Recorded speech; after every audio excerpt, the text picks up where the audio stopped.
শুক্রবার মানেই স্পেশাল কিছু, তাই এই শুক্রবারে বানিয়ে ফেললাম বিফ দম বিরিয়ানি। হ্যালো, আসসালামু আলাইকুম everyone, welcome to my blog. আজকে আপনাদের সাথে শেয়ার করবো খুবই মজাদার বিফ দম বিরিয়ানি রেসিপি।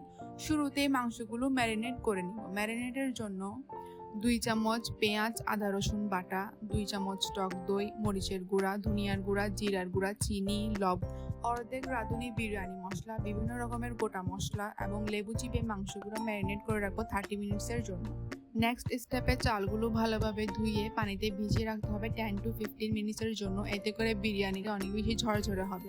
একটি পাত্রে পেঁয়াজ বেরেস্তা করে নিতে হবে। বেরেস্তা একটু সাবধানে করতে হবে যাতে পুড়ে না যায়।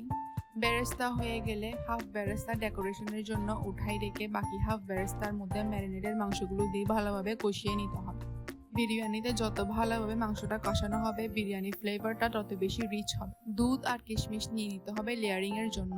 মাংস কষানো হয়ে গেলে পানি দিয়ে মাংসগুলো ভালোভাবে সিদ্ধ করে নিতে হবে। যেহেতু বিরিয়ানিটা দমে দিব তাই চালগুলো 80% কুক করে নিতে হবে।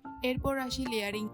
মাংস রান্না হয়ে গেলে হাফ মাংস অন্য একটি পাত্রে উঠে নিয়ে বাকি হাফের মধ্যে অর্ধেক পরিমাণ চাল দিয়ে ফার্স্ট লেয়ারের জন্য তৈরি করে নিতে হবে। এইখানে আম্মু বেরেস্তাটা চিনি দিয়ে মেখে বিরিয়ানির মধ্যে দিয়ে দিল যাতে করে ফ্লেভারটা ব্যালেন্সড হয়।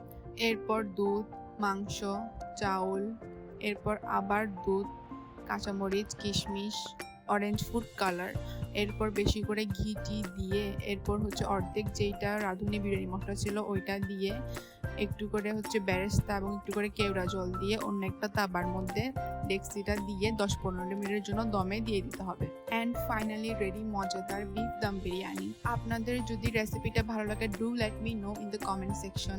রেসিপিটা অবশ্যই আপনার ফ্রেন্ডস এন্ড ফ্যামিলির সাথে শেয়ার করবে। That's it for today. Thanks for watching. আল্লাহ হাফেজ এভরিওয়ান, বাই।